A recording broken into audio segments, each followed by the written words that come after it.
Hello everyone. So my name is Shivraj Singh Khurana, MBBS student, your medicopathology, your microbiology as well as anatomy mentor. So today's video is very important and आज ये topic आप पहली बार पढ़ रहे हो, सारी जिंदगी आपने टॉपिक पढ़ना है. दैट इज माई लेप्रेसी जिसको हम हैंसेंस डिसीज भी बोलते हैं, जिसको हम कुष्ठ रोग भी बोलते हैं. तो अगर आपको कुष्ठ रोग नहीं पता तो आप अपने अगर मम्मा पापा से पूछोगे, अगर आपको अपने दादा दादी से नाना नानी से पूछोगे तो आपको पता लगेगा कि कुष्ठ रोग जो होता था पहले, that was very common and इसको बड़ा टैबू सा माना जाता है कि कुष्ठ रोग हो गया, अब इसको फ्यूचर में कोई प्रॉब्लम हो जाएगी. फ्यूचर में क्या प्रॉब्लम होती थी? That causes deformities. So leprosy का बेसिकली क्या है कि leprosy is a skin disease, it's a skin infection, but इसकी complications is one of the complication is deformities. So it causes permanent deformities. तो उस परमानेंट डिफॉर्मिटीज के कारण जो सोसाइटी थी उनको पूरा अलग कर देती थी एंड तब कोई हमारे पास ट्रीटमेंट नहीं थी लेप्रेसी की, बट आज है. सो कुष्ठ रोग पहले हम कहते थे and it is very less now prevalent. बहुत ही कम केसेस बचे हैं इसके लेप्रेसी के, जो चल रहे हैं वो भी पुराने केसेस हैं और नए केसेस काफी कम है बिकॉज इसकी इन्फेक्टिविटी इज वेरी लेस. ठीक है जी. तो लेप्रेसी की मैं 2 वीडियोस बनाऊंगा. Part 1 I will discuss the causative agent, the mycobacterium leprae, the clinical classification which is the most important topic of today's lecture, and complications, and part 2 I will discuss the lab diagnosis and treatment. So the MCQ, PYQs and clinical case I will take in the part 2 after completing the whole leprosy. So beta thought, the only difference between the good day and the bad day is your attitude. So how you treat the day, how you approach your upcoming days, future, it will decide everything. So leprosy, that is my kushth rog, A silent, and Hansen's disease. Why it is known as Hansen's disease? Because the discovery of the Mycobacterium leprae is done by the Armor Hansen. ठीक है, तो उसके नाम पे we have made the disease name. तो positive agent क्या है? Mycobacterium leprae which is a gram positive bacilli. But gram positive bacilli पे याद रखो ना रखो, मेन आपने याद रखना है acid fast bacilli. So basically आपने क्या याद रखना है इसमें? Acid fast bacilli. बट ये ग्राम शेनिंग भी रहता है but it gives very weak gram staining, और मतलब इसका colour you can't appreciate. So it a weakly gram positive bacilli.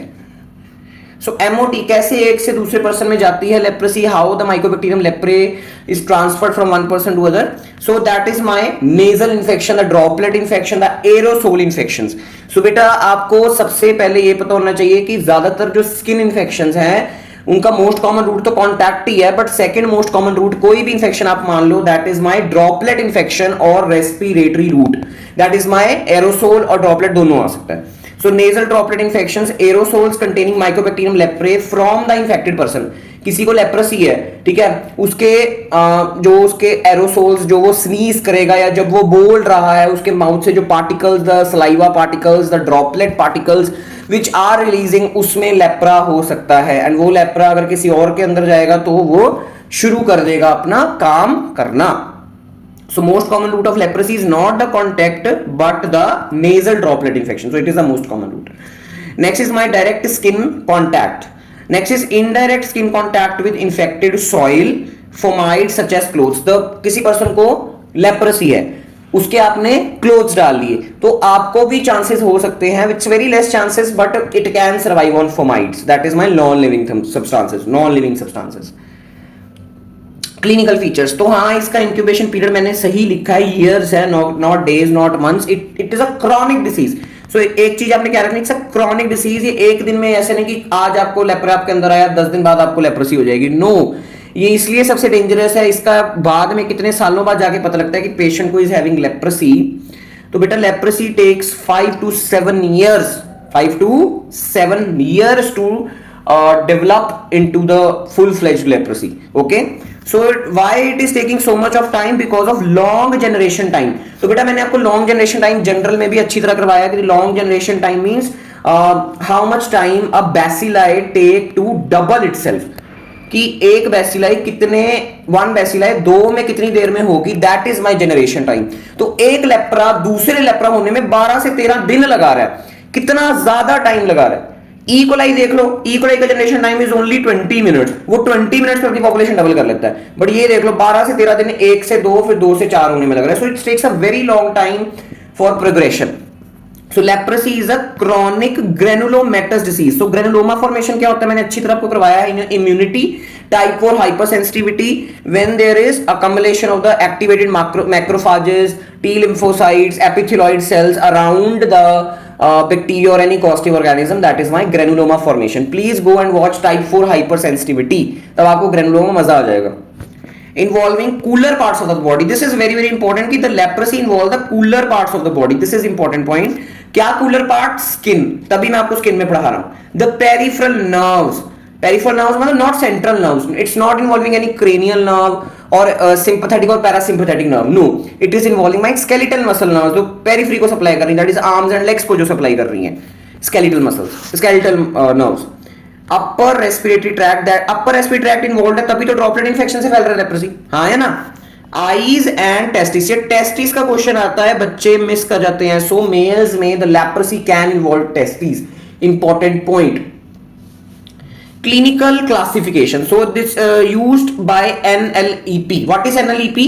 तो आप इसकी फुल फॉर्म लिख सकते हो. That is my national leprosy elimination program.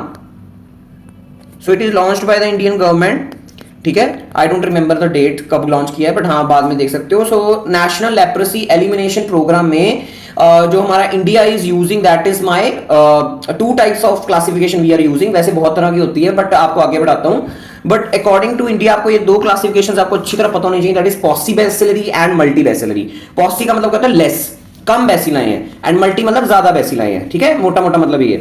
सो पॉसिबैसिलरी क्या होता है? आपको पेशेंट के अंदर कितने स्किन लीजन्स दिखेंगे. मान लो अगर कोई ऐसा पेशेंट है मेरे पास, ठीक है, ऐसा कोई पेशेंट है, उसके यहां पर एक लीजन है, एक यहां पर लीजन है, एक यहां पर लीजन है, एक यहां पर लीजन है, एक यहां पर, 5 लीजन्स हैं. 5 जगह पे उसको आपके स्किन डर्मल इंफेक्शंस आपको दिख रही हैं. तो आप उसको कहां डालोगे? पॉसिबैसिलरी में डालोगे. अगर उसको 5 से ज्यादा स्किन लीजन्स है, देन आप उसको कहां डालोगे? मल्टीबैसिलरी में. पॉसिबैसिलरी में नो और 1 नर्व इन्वॉल्वमेंट इज देयर. कि अगर पेशेंट आ रहा है, उसको कह रहा है कि मेरे को पैरास्थीसिया हो गया.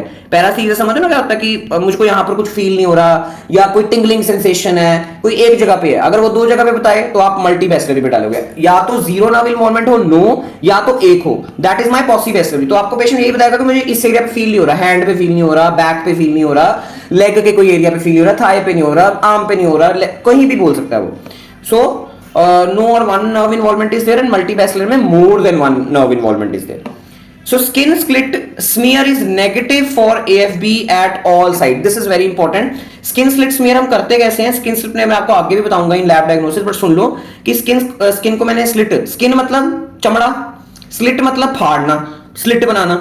ठीक है, एक लाइन सी बनाना, एक काटना, जिसकी वजह से आप उसका कंटेंट कर पाओ. सपोज करो ये मेरी आर्म है, इस पे स्किन है, यहां पर मैंने एक मारा स्लिट. स्लिट समझते हो? एक चाकू से, एक स्कैल्प से क्या किया मैंने? स्लिट मारा. ठीक है, एक स्कैल्प से मैंने क्या मारा? कट मारा. स्कैल्पल से क्या मारा मैंने? कट मारा. कट मारा मैंने, उसकी वजह से एक्सपोज हो गया, तो यहां से ब्लड निकलेगा. बट आपने ब्लड नहीं लेना है, ये टिश्यू के साइड में जो भी उसके एजेस से आपने सैंपल लेना है. So this is known as skin slit smear. तो जो भी आप साइड से सैंपल लोगे, not blood, you are not taking any blood, I am again saying, blood नहीं आपने लेना. जो साइड से आप सैंपल लोगे, वो सैंपल की आपने क्या करनी है? Acid fast microscopy you have to do. You have to do the microscopy of the to check the acid fast bacilli. ठीक है. So skin slit smear negative for AFB. Paucibacillary में तो नेगेटिव ही आता है. आपने स्मीयर किया, आपको लगा यार इसको तो लेप्रोसी है ही नहीं है, बट उसको पॉसिबैसिलरी लेप्रोसी थी. उसके स्किन में अभी लेप्रोसी नहीं थी, बट बाकी जगह पे थी. ठीक है, तो इसलिए आपने 2 चीजें भी काउंट करनी है. तो अगर स्किन स्लिट स्क्वायर नेगेटिव भी आ रहा है, तो इससे आपने ये नहीं कहना उसको लेप्रोसी नहीं है, इसका मतलब ये नहीं है. ओके, आपने ये बाकी 2 चीजें भी देखनी है कि उसको 1 से ज्यादा स्किन लीजन्स तो नहीं है, उसको कोई नर्व इन्वॉल्वमेंट तो नहीं है. अभी आपको दिखाता हूं कैसी स्किन लीजन्स होती हैं, डोंट वरी. अभी आपको दिखाता हूं कैसे कैसे दिख सकती हैं skin lesions. Multibacillary more than 5 lesions, more than 1 involvement, and skin slit smear is positive, because यहां पर कितना सारा एसिड फास्ट बैसिलाई ने काम कर दिया है. सो एक Ridley Jopling classification we are using. पहले यूज करते थे, बट हाँ अब भी यूज करते हैं. आपको पता होना चाहिए, इसके क्वेश्चंस भी आते हैं. It's very very important. Ridley Jopling classifications. तो इसने 5 तरह को लेप्रोसी को डिस्टिंग्विश किया. So first is my LL is my lepromatous leprosy. BL stands for border line. Don't worry, आपने इसको पहले याद करना है. सॉरी, आपने पहले इसकी शॉर्ट फॉर्म याद करनी, देन आपको लॉन्ग फॉर्म अपने आप हो जाएगी. Border line लेप्रोमेटस leprosy. BB stands for borderline leprosy.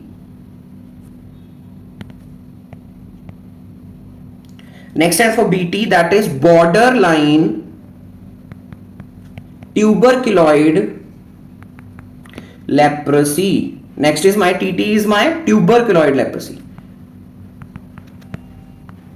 तो बेटा इसमें से सबसे सीवियर फॉर्म जो है दैट इज माय LL, और सबसे क्या कहते हैं माइल्डेस्ट फॉर्म जो सबसे कम खतरनाक फॉर्म है दैट इज माय ट्यूबरकुलॉइड. समझ रहे हो? सबसे खतरनाक कौन सी है? लेप्रोमेटस, एंड ट्यूबरकुलॉइड सबसे कम है. मैं बार बार बोल रहा हूं ये classification we are not using in our NLEP national elimination programme में, हम ये नहीं यूज कर रहे हैं, बट बाकी कंट्रीज में we are using this classification. और आपको इसके क्वेश्चंस बहुत आने, और इससे आपको मेन लेप्रोसी का डिफरेंस पता लगता है. इससे आपको मजा आएगा कि लेप्रोसी असल में है क्या, बिकॉज NLEP ने तो थोड़ा सा ही बताया लेप्रोसी के बारे में, पॉसी एंड मल्टीबैसिलरी. ओके, सो सबसे खतरनाक लेप्रोसी कौन सी है? लेप्रोमेटस is the most severe form of leprosy, and ट्यूबरकुलॉइड is the most क्या कहते हैं माइल्डेस्ट फॉर्म ऑफ लेप्रोसी. और बीच में this is my spectrum, that is ये तीनों में बॉर्डरलाइन जरूर आ रहा है. बॉर्डरलाइन रिप्रेजेंट क्या कर रहा है कि लेप्रोमेटस और ट्यूबरकुलॉइड के बीच में कहीं फंसा है. That represent my borderline, that represent my borderline. अब बॉर्डरलाइन जब BL है तो L यहां पर लेप्रोमेटस का और B यहां पर, BB मतलब अकेला बॉर्डरलाइन है, BT मतलब बॉर्डरलाइन ट्यूबरकुलॉइड साइड ज्यादा. बेसिकली आपने शुरू पता कैसे करना है, आपने BB सबसे पहले बनाना है. अब ट्रिक बता रहा हूं, सुन लो ट्रिक बता रहा हूं. BB आपने सबसे पहले लिख लिया, BB के आपने ऊपर जाना है, ऊपर मतलब खतरनाक वाली साइड. खतरनाक वाली साइड जाओगे तो बॉर्डरलाइन लेप्रोमेटस, कि लेप्रोमेटस की तरफ जा रहे हो, और उससे ऊपर लेप्रोमेटस, मतलब ऊपर जाओगे तो मोर सीवियर होगी, ऊपर जाओगे तो मोर सीवियर होगी, नीचे जाओगे तो लेस सीवियर होगी. सो BT इज माय बॉर्डरलाइन ट्यूबरकुलॉइड, की आप बॉर्डरलाइन पे आ गया, ट्यूबरकुलॉइड की तरफ जा रहे हैं, and TT is my ट्यूबरकुलॉइड. Okay, तो ऐसे ऐसे आपने जाना है. BB से आपने स्टार्ट करना है. किससे स्टार्ट करना है? आपने BB से स्टार्ट करना है. तो हम बेसिकली दो लेप्रोसीज में डिफरेंस देखते हैं, that is my lepromatous leprosy and ट्यूबरकुलॉइड leprosy. Why? Because हम मोस्ट सीवियर और लीस्ट सीवियर की बात कर रहे हैं, most severe and least severe की बात कर रहे हैं. अगर इन दोनों को हमने पढ़ लिया तो बीच में कोई भी स्पेक्ट्रम आए आप उसको डायग्नोसिस कर सकते हो. इसलिए हम इनको और इनको पढ़ते हैं, बीच वाली नहीं पढ़ते. अगर कोई टीचर आपको पढ़ा रहा है तो आपको पढ़ने की नहीं जरूरत है, सीरियसली बता रहा हूं, हैक्टिंग मत करना अपना. सो लेप्रोमेटस लेप्रोसी इज मल्टीबैसिलरी. मैंने क्या बोला? It is severe form. यहां पर जो सारे आपको सिम्टम्स मिलेंगे वो मल्टीबैसिलरी वाले मिलेंगे, that is more than 5 lesions, more than 1 nerve involvement, skin slit smear is positive for acid fast bacilli. This is acid fast bacilli. Okay, and the tuberculosis is possibacillary कि the number of bacilli is less. Next, ये skin lesions बड़ी important है, इसलिए मैंने इसको अलग अलग बार बार ऐसे अंडरलाइन किया है, क्योंकि ये आपको भूलनी नहीं चाहिए. यही मेन डिफरेंस है कि कैसी स्किन लेजन्स आपको लेप्रोमेटस में दिखती हैं और कैसी आपको ट्यूबरकुलॉइड में दिखती हैं. तो लेप्रोमेटस में आपको कैसी दिखती है? मैनी, काफी दिखती हैं. Symmetrical, this is important, symmetrical कि अगर सर्कल में है तो सर्कल सिमेट्री में. आई नो ये क्लिनिकली देखना बड़ा इररिलेवेंट पॉइंट है, बट हाँ आपको पेपर के लिए याद करना पड़ेगा. Irregular margins, multiple nodules, this is very very important. Nodules is main point कि ऐसे नोड्यूल्स बनते हैं, देख रहे हो, दिस नोड्यूल्स, ये छोटे छोटे छोटे nodules are forming. So this is my nodular lesion, जिसको हम बोलते हैं लेप्रोमेटा. जो मेरा मल्टीपल नोड्यूल्स है that is my lepromata. Then comes my plaques, the big big inflammatory patches is known as plaques. Plaques भी दिख सकते हैं. Xanthoma like papules. So eyebrow alopecia and leonine faces. What do you mean by leonine faces? That is my lion like faces. Lion like, शेर जैसे face हो जाता है, मतलब कोई हेयर नहीं बचता फेस पे, कोई हेयर नहीं बचता, हेयर बहुत कम हो जाते हैं, और बहुत एक्सप्रेशन लेस सा फेस हो जाता है. कैसा हो जाता है? एक्सप्रेशन लेस सा. सो लायन फेसेस. तो ये है मेरा लाइन फेसेस का example. This is my line and this is the most severe form of leprosy.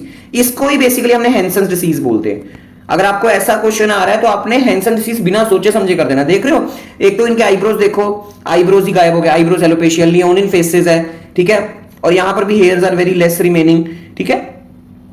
और यहां पर आपको नोड्यूल्स देख रहे हो, तीन नोड्यूल्स भी दिख रहे हैं, यहां पर भी दिख रहे हैं nodules. So these are my nodules. So this is my what? This is my this lepromatous leprosy. और ये लेस सीवियर फॉर्म है लेप्रोमेटस लेप्रोसी की, थोड़े कम है. अगर इसको ट्रीट नहीं किया तो ऐसा ही बन जाएगा, अगर इस पेशेंट को हमने ट्रीट नहीं किया तो ऐसा ही बन जाएगा. Next is my tuberculoid. So skin lesion is one or few. एक हो सकता है वेरी कम, asymmetrical, hypopigmented. This is important point, hypopigmented. आपको हाइपोपिगमेंटेड स्किन दिखेगी कि पेशेंट आपके पास आ रहा है, दिस इज निप्पल एरिया, और ये देख रहे हो साइड में एक पैच सा बन गया हाइपोपिगमेंटेशन का, कि यहां से मेलानोसाइट्स खत्म ही हो गए. Tendency towards central clearing. तो सेंटर में there is my clearing, side में there can be erythema or anything else. और ये देख रहे हो ऐसे पीठ पे there is my hypopigmentation patches, तो यहां पर एक नहीं है, एक से ज्यादा है, बट इतने सारे नहीं होंगे कि हाँ इतने इतने बड़े बड़े नोड्यूल्स बन के, ऐसा कभी नहीं होगा ट्यूबरकुलॉइड में। ट्यूबरकुलॉइड में आपने हाइपोपिगमेंटेड याद रखना है और लेप्रोमेटस में आपने नोड्यूल्स याद रखने हैं, जिसको हम क्या बोलते हैं, लेप्रोमेटा। क्या बोलते हैं, लेप्रोमेटा। सो लेप्रोमेटस लेप्रेसी में the nerve lesion appears late, this is very very important. बच्चों को लगता है कि लेप्रोमेटस लेप्रेसी ज्यादा खतरनाक है तो उसकी नर्व लीजन जल्दी आ जाएगी, नो, उसकी नर्व लीजन लेट आती है, ओके। एंड द ट्यूबरकुलॉइड वाली जो है उसके नर्व लीजन जल्दी आती है, पेशेंट जल्दी आएगा, उसको कहेगा मुझे यहां पर फील नहीं हो रहा, so early anesthetic skin lesion is seen and hyposthesia is a late sign in the lepromatous leprosy. CMI is low, this is very very important। जो बेसिकली लेप्रेसी है ना, लेप्रेसी से कौन फाइट करता है, सीएमआई मेरा फाइट करता है। It's a chronic granulomatous condition, chronic मतलब ग्रेनुलोमा फॉर्मेशन होगी, तो ग्रेनुलोमा फॉर्मेशन कैसे हो रही है, मैक्रोफाजेस की एक्टिवेट होने की वजह से। मैक्रोफाज कैसे एक्टिवेट हो रही है, सीएमआई की वजह से, हाँ है ना, ऑब्वियसली।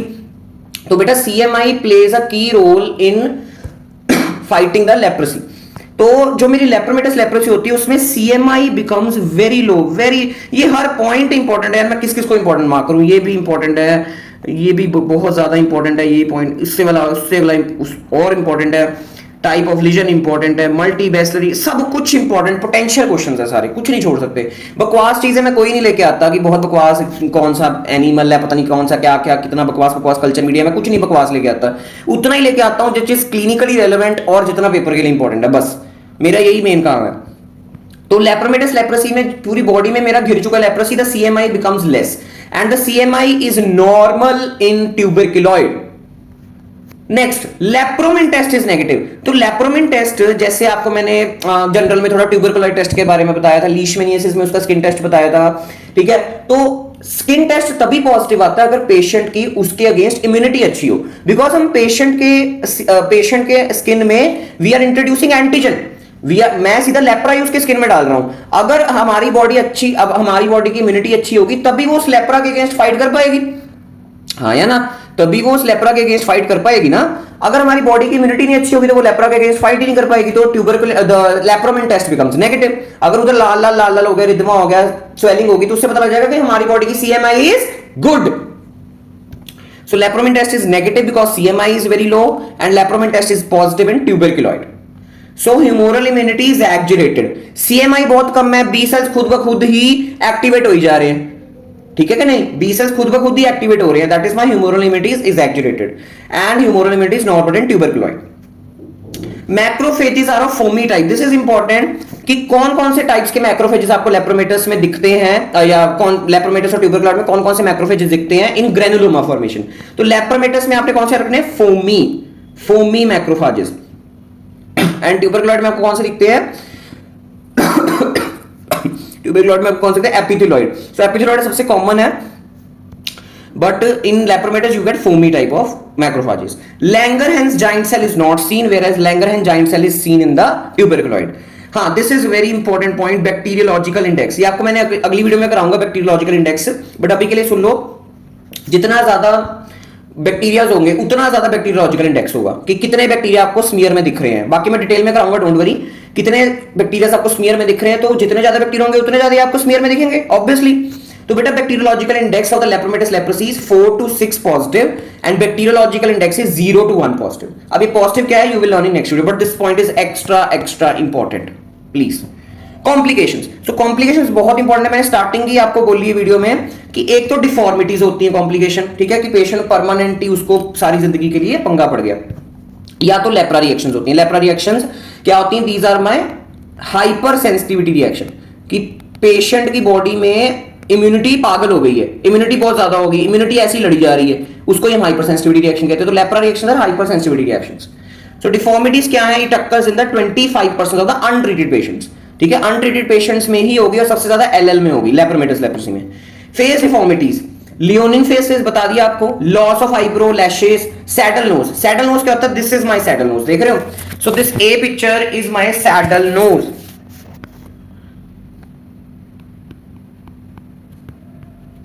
ठीक है जी। ये बी पिक्चर क्या है, बोनी डिफॉर्मिटी, देख रहे हो फिंगर्स ही उसकी कितनी फोल्ड हो गई हैं, bony deformities. C is my, C क्या है, कॉर्नियल ओपेसिटी, देख रहे हो, this is my corneal opacity,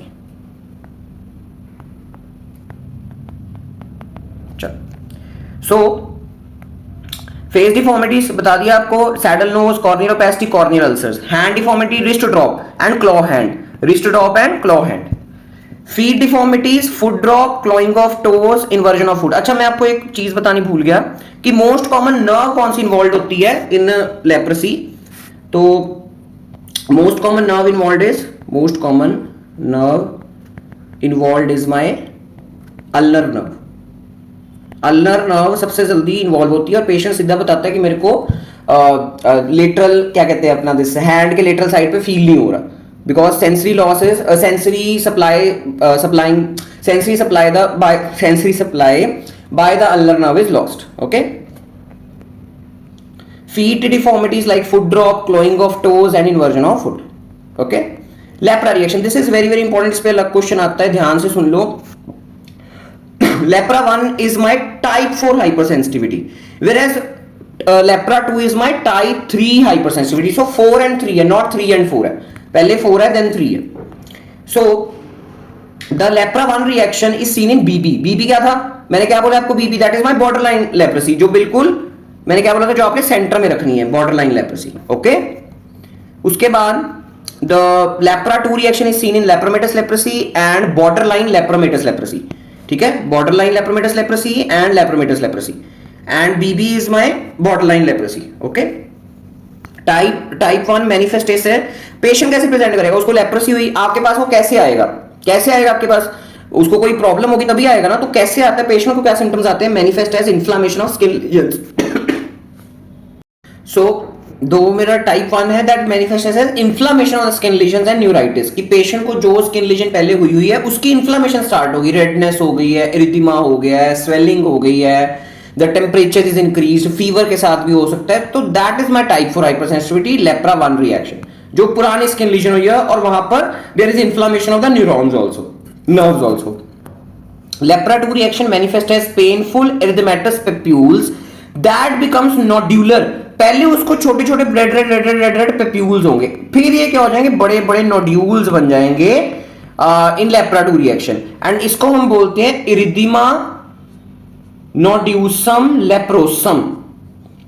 erythema मतलब रेडनेस होगी, नोड्यूसम मतलब नोड्यूल्स बन जाएंगे in leprosy as a complication of lepra 2। ठीक है जी, lepra 1 TH1 predominates lead to increased interferon gamma and interleukin 2.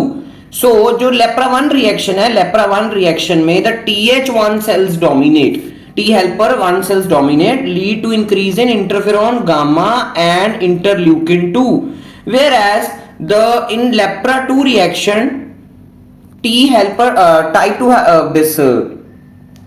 2 T helper cells predominance lead to increase in interleukin 6 and interleukin 8. ये सब कुछ आपने याद करना है, this is extra important. Other organs are usually not affected in lepra 1, only skin and nerves are affected. In lepra 2 eyes, testes and kidneys are affected, kidneys are also affected. Treatment, तो treatment क्या है, simple, आपने glucocorticoids हैं जो anti inflammatory है, that is my prednisolone is a drug of choice for lepra 1 reaction. And lepra 2 reaction में आपको severe treatment आपको दिस एग्रेसिव ट्रीटमेंट करनी पड़ेगी, क्योंकि यहां पर multiple organs are involve. So glucocorticoids के साथ आप क्या दे सकते हो, थैलिडोमाइड, क्लोफाजिमीन, वैसे क्लोफाजिमीन तो हम ट्रीटमेंट में ही दे रहे हैं, आपको बताऊंगा अगली वीडियो में, but thalidomide, other immunosuppressants you can add, because immunity अब पागल हो गई है, हाइपर सेंसिटिविटी रिएक्शन है। Okay, so this was all about today's video, मिलते हैं नेक्स्ट वीडियो में। ओके।